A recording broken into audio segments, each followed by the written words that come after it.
In Venezuela, President Nicolás Maduro Moros ratified Venezuela's solidarity with the peoples of Cuba for the reconstruction of the supertanker depot in the industrial zone of Matanzas province. In Costa Rica, professors and students demonstrate against government's cuts to education within the framework of the negotiation of the Special Fund for Higher Education. Argentinian ambassador to Venezuela, Oscar Laborde, confirmed that the TeleSUR Conviasa Venezuelan plane and its crew are held hostage by the Argentinian justice system.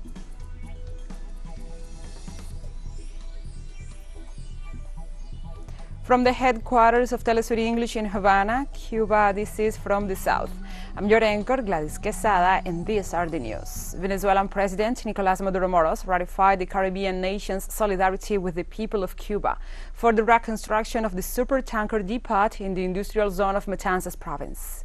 During a ceremony to recognize the delegation of the industrial experts and PDVSA firefighters who took part in extinguishing the fire in Cuba's province of Matanzas, the Venezuelan president affirmed that under no circumstances in Cuba alone, and it can count on the support of the Bolivarian government for the rebuilding of the fuel depots in the supertanker base. The head of state also offered details on how the hijacking of the Venezuelan plane in Argentina difficulted the transportation of personnel and the necessary equipment and the supplies for this humanitarian operation. The Red Cross Society of China donated $150,000 to its Cuban counterpart to assist in tackling the consequences of the recent large-scale fire that occurred at the fuel storage facility in Matanzas.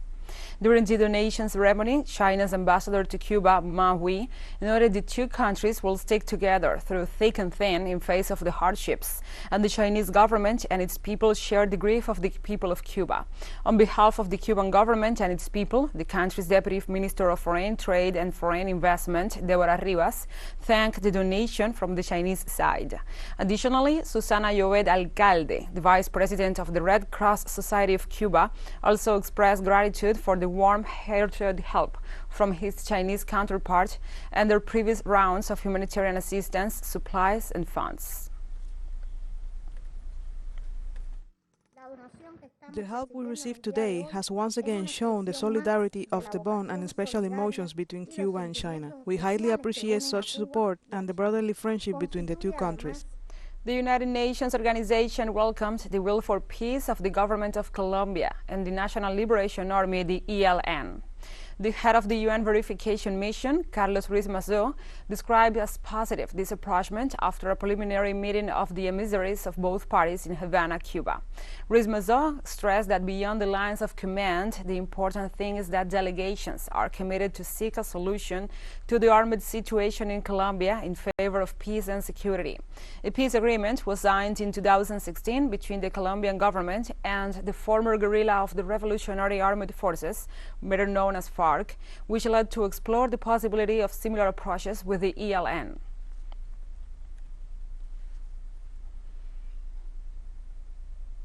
The Nicaraguan Supreme Electoral Council called on Tuesday for municipal elections to be held on Sunday, November 6, 2022, in the 153 municipalities of the country. The call for election details that the elections will elect mayors, vice mayors, among other local posts, with their respective alternates and the members of the municipal councils. The electoral authorities exhorted the municipal and the political organizations to comply with the Constitution, the electoral laws, and all the ethical norms. Likewise, they urged to comply with gender parity so that political organizations present 50% women and 50% men in their candidates' proposals. In El Salvador, members of the Movement of the Victims of the Regime, the MOVIR, gathered in front of the Congress to denounce arbitrary arrests during the state of emergency. Relatives of the victims of the state of emergency also denounced that the judges are not compliant and applying true justice, and demanding a list with the names of all the detainees. In this context, the demonstrators demanded that the prosecutor's office form a commission to speed up the investigation of their detained relatives, and at the same time demanded that the legislators repeal the state of emergency.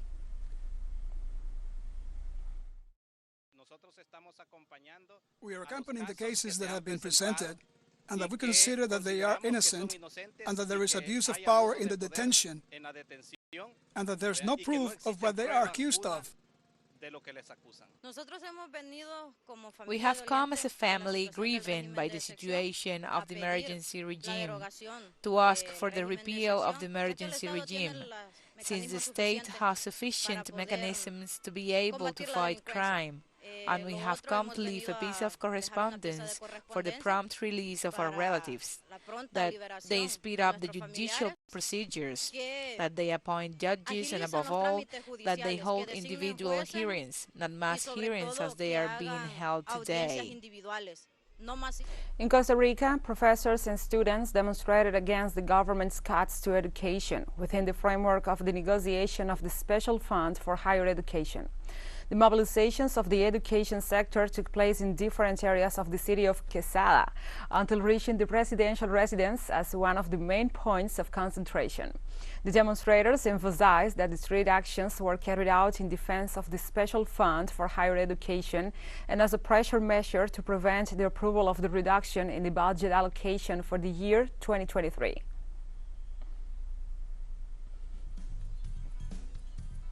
We'll take a short break now. Join us again after this.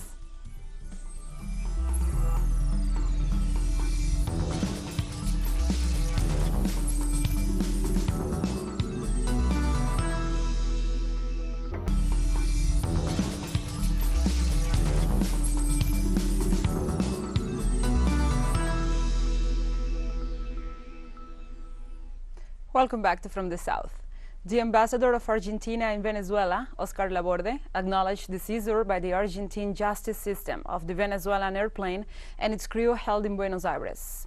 The diplomat described the issue as a very delicate, but one that still is a long way to go, given the action is detrimental to the relations between both nations, which were recently recovered. Laborde also stated that he understands there is a move against Venezuela, a nation that, in his opinion, has suffered a blockade promoted by the government of the United States. For Laborde, the aircraft objectively hijacked and its crew retained without any verifiable cases.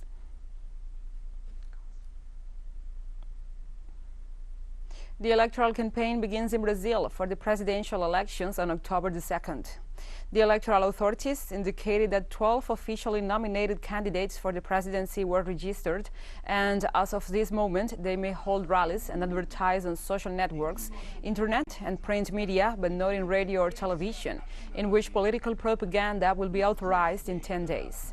The latest polls show that former President Lula da Silva continues to lead in voting intentions with 45% of support, while his main contender is current President Jair Bolsonaro, who has 37% of support.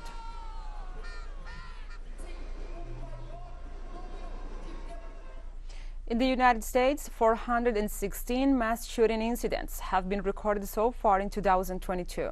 According to the Gun Violence Archive, 213 children between the ages of 0 and 11 have been killed as a result of mass shootings in at least 36 of the 50 states that make up the country. As of August 14th, more than 840 young people between the ages of 12 and 17 have been killed in the same type of incidents. According to the report, the events have mostly taken place in the eastern part of the United States, such as Florida, New York, Alabama, among others, where nearly 473 people have been wounded.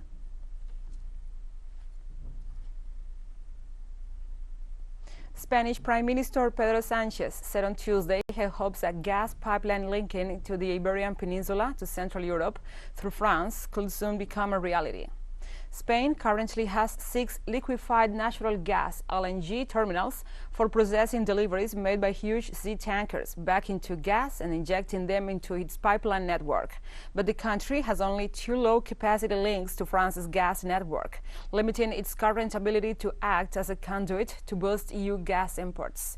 Last week, German Chancellor Olaf Scholz said a pipeline bringing gas from the Iberian Peninsula through France to Central Europe could make a massive contribution to easing the supply crisis in remarks held by Madrid and Lisbon.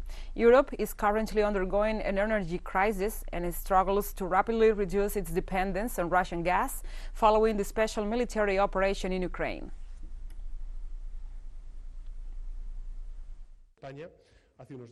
A few days ago, we heard German Chancellor Olaf Scholz speaking about the need to reinforce the Iberian Peninsula's energy interconnection with the European energy market via France. This is something that Spanish government has been calling for and demanding from Europe for a long time now.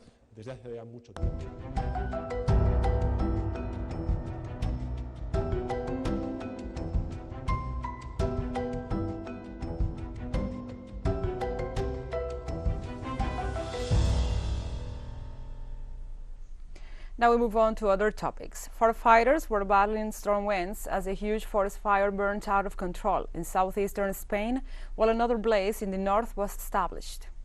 Both fires broke out late on Saturday, with more than 300 firefighters engaged against the wildfire in the northern Aragon region.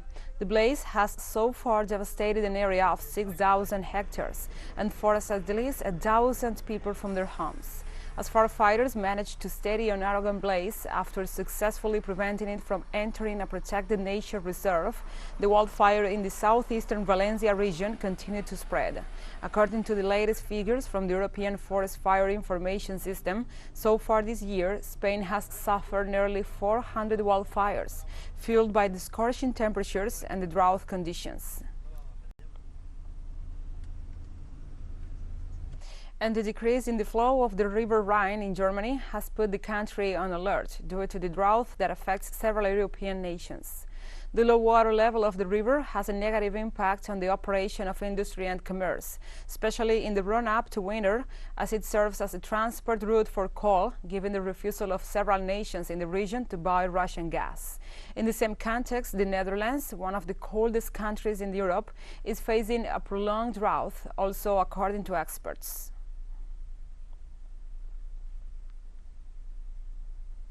In Sudan, the number of people killed in the flash floods caused by heavy rains in the country has risen to 66. According to Sudan's National Civil Defense Council, since June, when the rainy season started in the country, at least 28 people have been injured and some 24,000 houses and 2,000 government buildings have been seriously damaged or completely destroyed. The United Nations Office for the Coordination of Humanitarian Affairs reported that a total of 238 health facilities have been flooded. It also stated that the western region of Darfur and the provinces of Nile River, White Nile, West Kordofan, and South Kordofan are among the worst affected.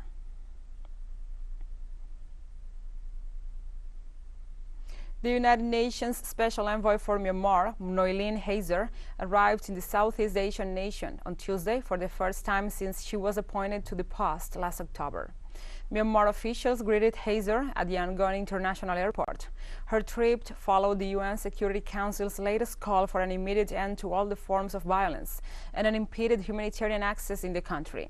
According to a spokesperson for the international body, its special envoy in Myanmar will focus on addressing the deteriorating situation and the immediate concerns, as well as other priority areas of her mandate. However, it gave no details on whether Heyzer will meet with the country's military junta or with imprisoned former leader Aung San Suu Kyi. And we have more news coming up after a final short break, so stay with us.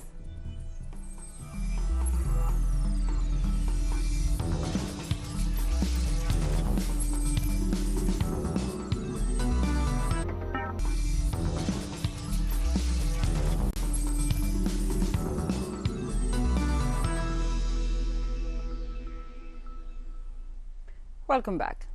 Israeli troops arrested 375 Palestinians, including 28 minors and 2 women during the month of July. 4 non-governmental organizations issued a joint statement denouncing that these arrests were accompanied by serious violations against the prisoners and their families. In this regard, they affirmed that the military deliberately used threatening and intimidating methods such as beatings, assaults, and property raids. The organizations detailed that throughout the month of July, the army issued 191 administrative detention orders against Palestinians, including 65 new ones and 126 renewals. Meanwhile, they point out that by the end of July, 4,550 Palestinians were behind bars in Israeli prisons, including 27 women and 175 minors.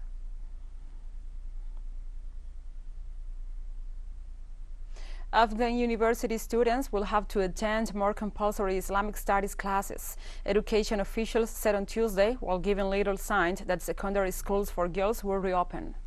According to Abdul Baki Haqqani, the Minister for Higher Education, including Islamic history, politics and governance, the modifications will not alter the current matters.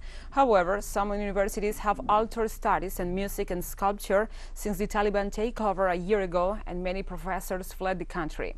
Since seizing power on August 15th last year, the Taliban have imposed harsh restrictions on girls and women to comply with their austere vision of Islam. Although young women are still permitted to attend university, many of them have dropped out fearing Taliban rules. Meanwhile, without a secondary school certificate, teenage girls will not be able to sit future university admission exams.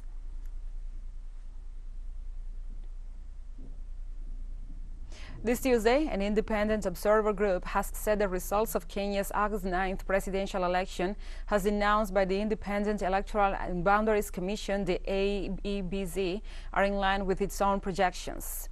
The AEBZ was under intense pressure to produce a clean and transparent vote after it faced stinging criticism over its handling of Kenya's annulled 2017 election.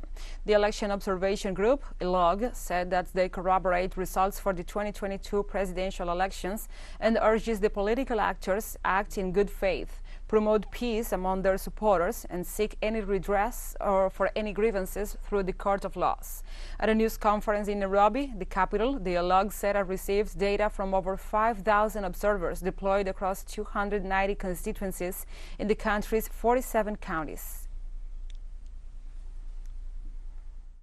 Notes that despite ongoing challenges and clear areas for reform, the 2022 general elections registered improvements from the 2017 process and culminated in an enhanced, open and secured results management process. Following the announcement of the results, we urge that political actors act in good faith, promote peace among the supporters, and seek any redress for grievances through the courts of law. God bless Kenya, and thank you. Kenya's elections chief declared Deputy President William Ruto the winner of a tight presidential race on Monday, but some senior election officials disowned the result, fueling fears of widespread violence like that seen after previous disputed polls. On the day after the Kenyan presidential election results were announced, in the town of Eldoret, many supporters of William Ruto reacted to his winning the presidential election. First of all, we thank God for that, because our president, William Ruto, was taken as president and he won with very many votes. And we thank God for that.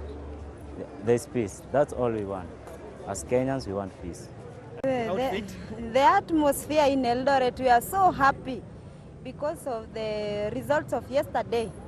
We are so happy for our fifth president, William Ruto.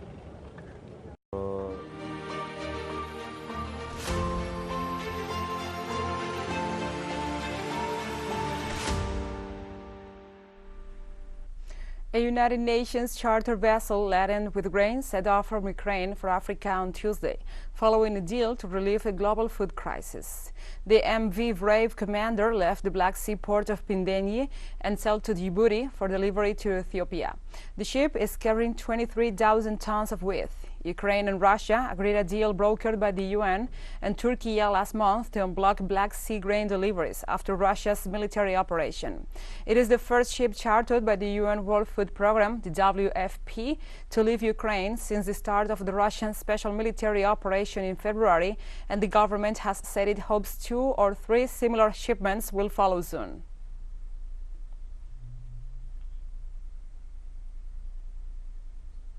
TeleSUR English continues to grow. Its signal now reaches Europe. You can order it from your cable dealer or tune it yourself. These parameters that you see on the screen are in place since July 1st. Quite soon, further changes will be implemented for the signals in the Middle East and Africa. Now, more than ever, the world connects to us and our stories are heard in other farther away nations. This news multi-platform will continue providing truthful content to oppose the hegemonic media's narrative and our faithfulness to our audience.